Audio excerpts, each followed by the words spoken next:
Olá, meus irmãos, a paz do nosso Senhor Jesus Cristo. Deixar aqui uma passagem para meus irmãos. O livro de Apocalipse, ou seja, Revelação, capítulo 22, verso 17. Escrito por João. O Espírito e a noiva diz: vem. Aquele que ouve, diga: vem. Aquele que tem sede, venha. Quem quiser receber de graça a água da vida. Irmãos, o crente que não tem a vontade e o anseio de morar no céu, infelizmente ele não é crente, ele não entendeu o evangelho do nosso Senhor Jesus Cristo.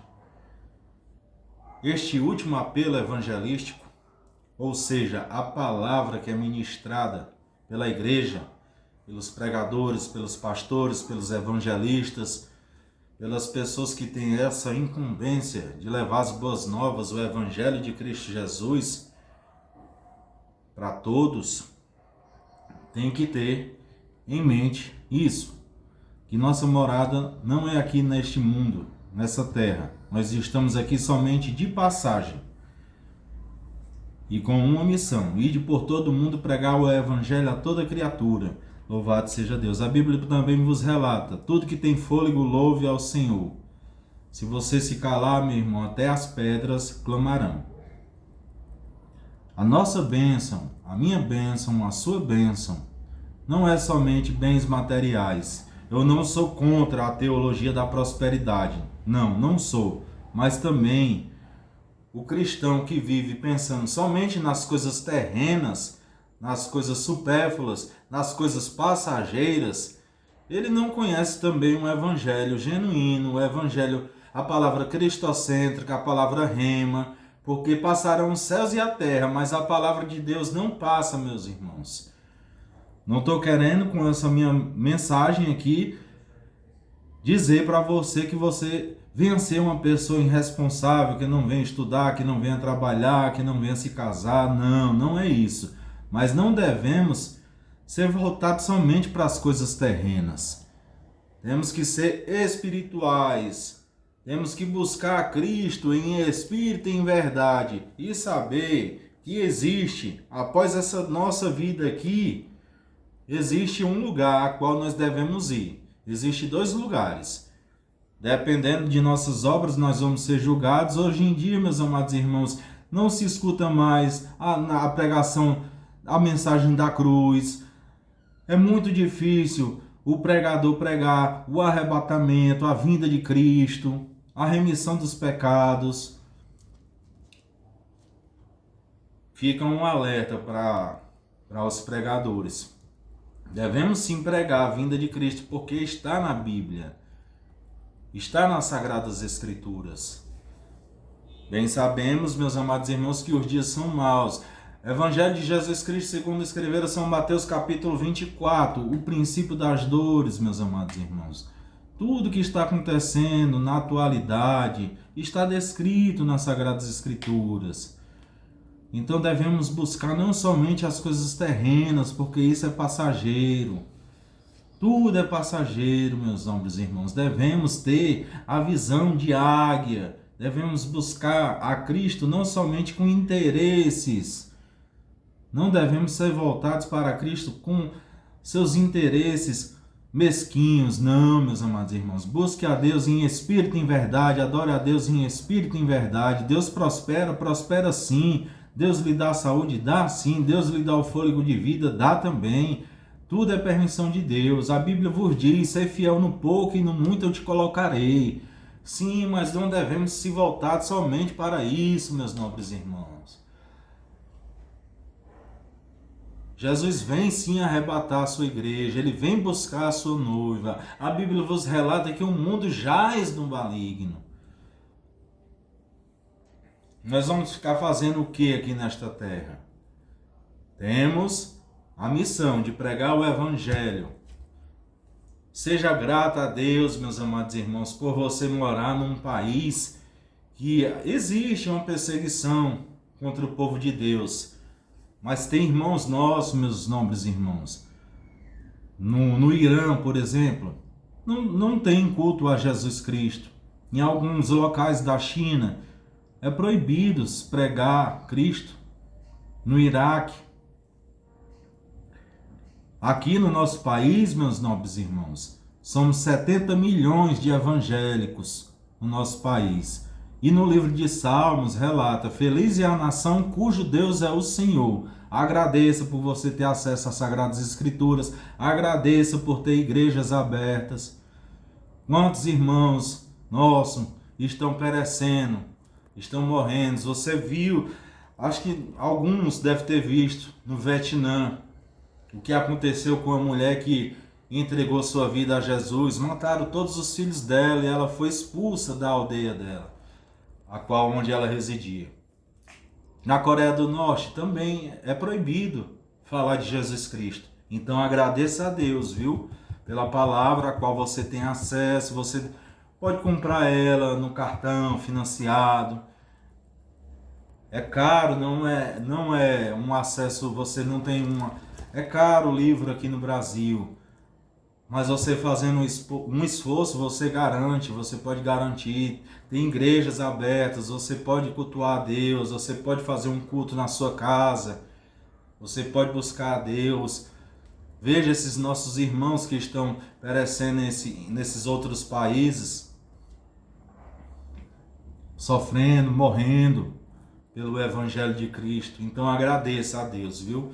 Agradeça a Deus por você estar num país, no estado laico, que você pode seguir o Deus que você quiser, e nós podemos adorar o nosso Senhor Jesus Cristo na hora que a gente bem entender, quiser e puder, e necessitar dele. Deus recebe a nossa adoração.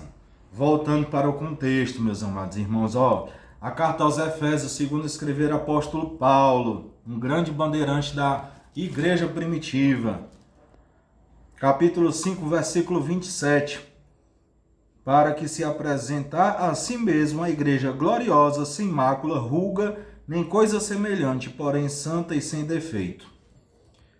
Voltando aqui, os humildes, meus amados irmãos, a pessoa que é humilde, que reconhece que não tem mérito nenhum, não tem mérito próprio para receber a salvação. A graça é um favor imerecido, meus irmãos. Nós não somos dignos. Se não for misericórdia do nosso Deus, nós não estaríamos nem vivos, não estaríamos respirando. É Deus que provê tudo. Deus que provê o pão de cada dia, a vestimenta, a sua força para você trabalhar. Deus que nos dá livramento. Deus está acima de tudo e de todos. Nosso Deus é o Deus do impossível. Louvado seja Deus. Carta aos Efésios, mais uma vez. Agora o capítulo 2, versículo 8 e 9. Porque pela graça sois salvos, mediante a fé. Isto não vem de vós, é dom de Deus. Não de obras, para que ninguém se glorie. Cristo, meus amados irmãos, ele morreu por mim e por você na cruz do Calvário, ou seja, no Gólgota. Foi transpassado por uma lança, colocaram uma coroa de espinho no nosso Senhor Jesus. Ele recebeu uma quarentena de açoites pelos romanos. Ele foi crucificado, esbofeteado, caluniado, perseguido. Verteu seu sangue no madeiro por mim e por você. Foi um favor imerecido e o véu se rasgou de alto a baixo. Hoje nós temos o livre acesso de buscar o nosso Senhor Jesus Cristo. Ele morreu por mim e por você, por morte de cruz. Louvado seja Deus. Em meio a dois salteadores, ele foi crucificado. Ele foi blasfemado. Ele foi subjugado pelos fariseus, pelos saduceus, pelos herodianos, pelos romanos. O povo gritava: crucificai-o, crucificai-o. Fizeram isso com o nosso Jesus, mas ao terceiro dia ele ressuscitou e vos deixou um Consolador, o Espírito Santo de Deus, que intercede por mim e por você com gemidos inexprimíveis. E ele deixou isso aqui, ele não vai nos deixar órfãos. Vamos agora lá para o Evangelho de Jesus Cristo, segundo escreveu o apóstolo São João, capítulo 14, verso 1 e 2. Não se turbe o vosso coração. Credes em Deus, crede também em mim. Na casa de meu pai há muitas moradas. Se assim não fora, eu não vou lhe teria dito, pois eu vou preparar-vos lugar. Jesus vem sim arrebatar, mas infelizmente tem pastores que não acreditam mais nisso. Não se prega mais a vinda de Cristo. Que é isso? Que evangelho é esse? Se está nas Sagradas Escrituras, em diversas passagens, falando da vinda do nosso Senhor Jesus Cristo, nós vamos ficar aqui nessa terra somente casar, trabalhar, estudar, montar sua empresa, passar num concurso público. Isso tudo é louvável, glória a Deus por isso.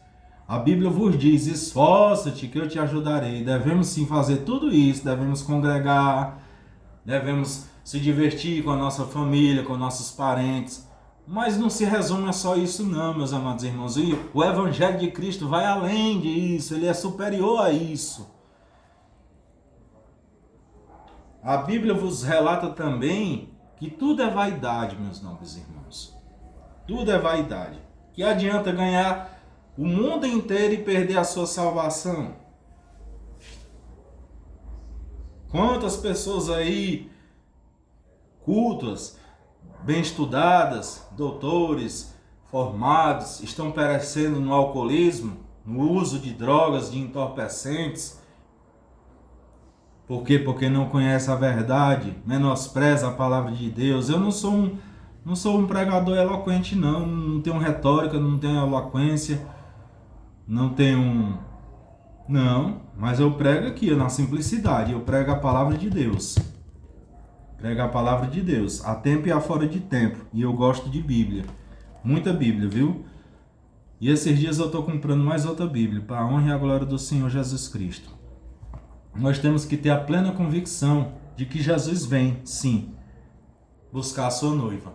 O arrebatamento existe, sim.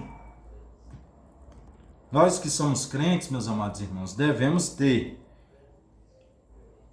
como nosso Senhor e Salvador Jesus Cristo, há somente um mediador entre Deus e os homens, é Jesus Cristo de Nazaré. Devemos ter a plena convicção no arrebatamento. Devemos sim crer plenamente na Nova Jerusalém, na mansão celestial.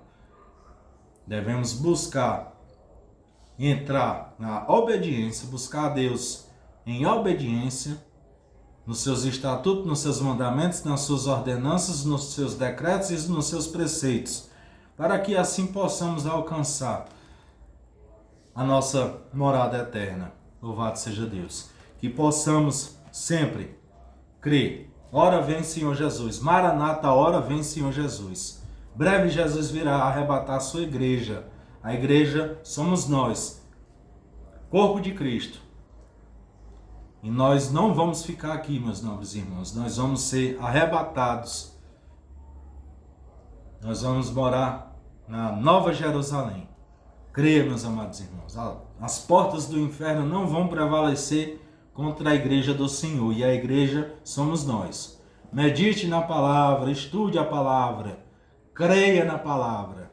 Eis que o verbo se fez carne. Louvado seja Deus. A palavra de Deus.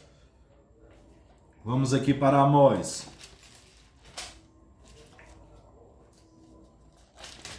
Livro do profeta Amós.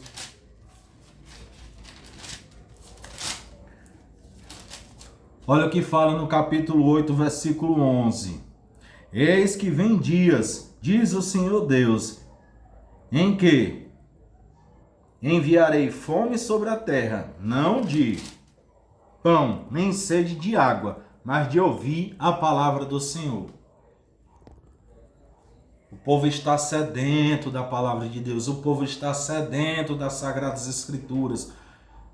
Muitas almas estão perecendo, meus nobres irmãos. Os bares estão abertos, as festas mundanas.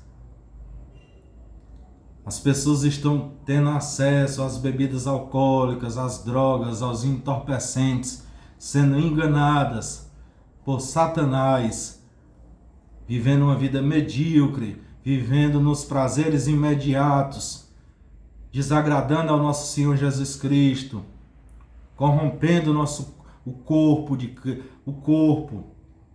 prejudicando a saúde, fazendo entristecer os pais, os filhos, quem é casado, a sua esposa ou seu esposo.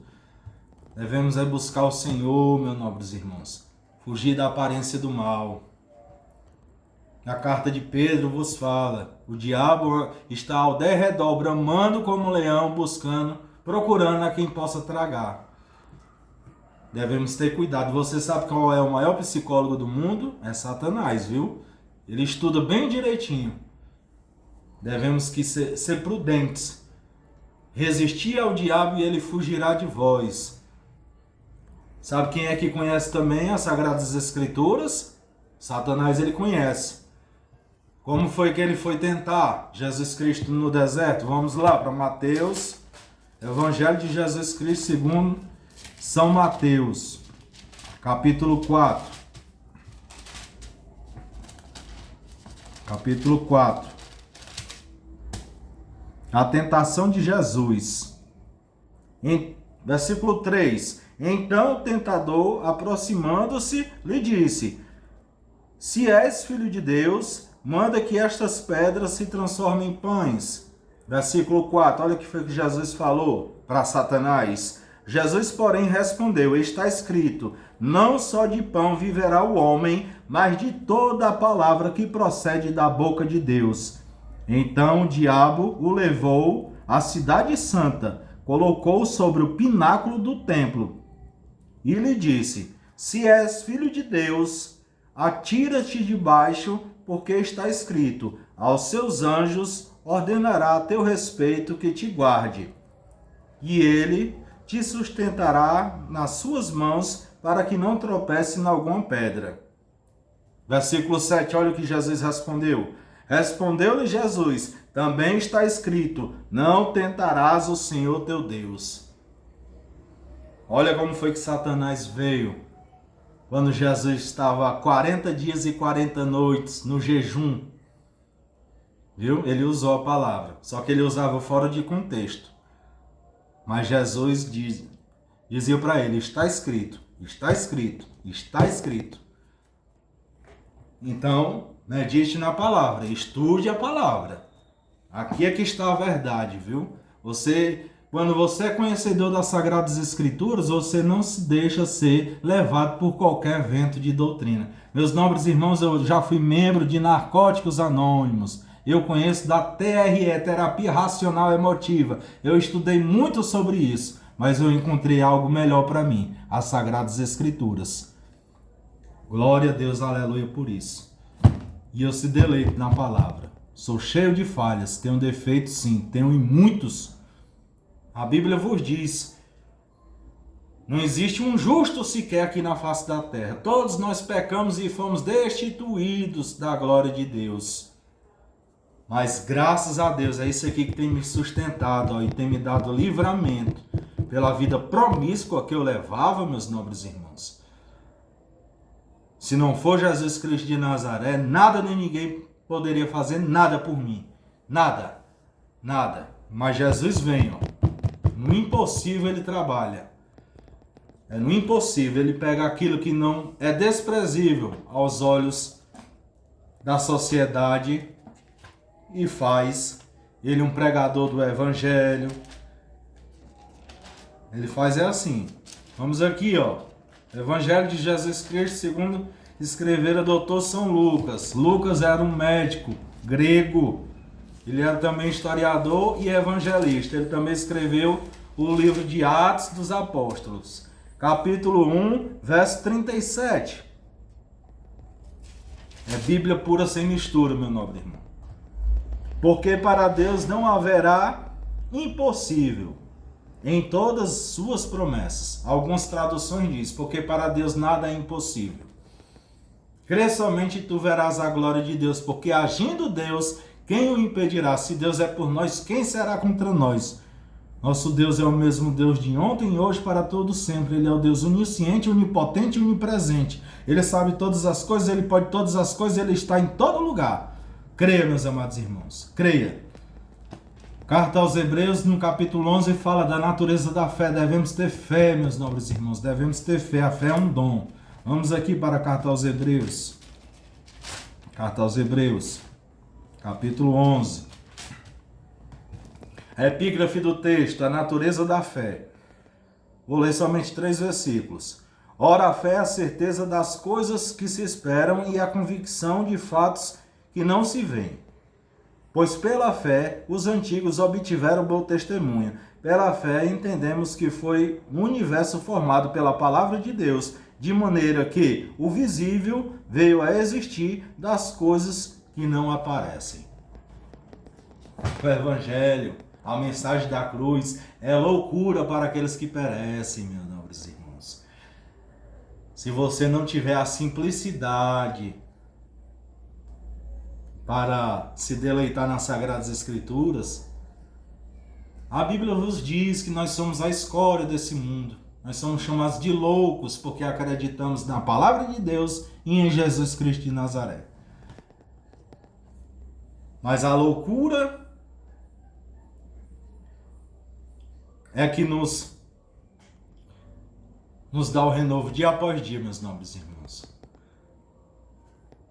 Devemos buscar não a sabedoria terrena. A sabedoria terrena é competitiva e diabólica, mas sim a sabedoria celestial. Ela é divina e perfeita.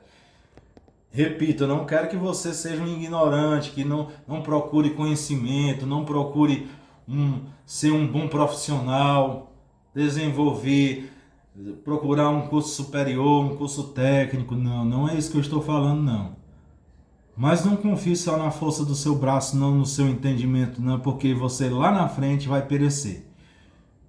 Procure ter fé em Jesus Cristo de Nazaré, o autor e consumador de vossa vida. Louvado seja Deus, vou ficando por aqui. É muita Bíblia, meus nobres irmãos. Glória a Deus.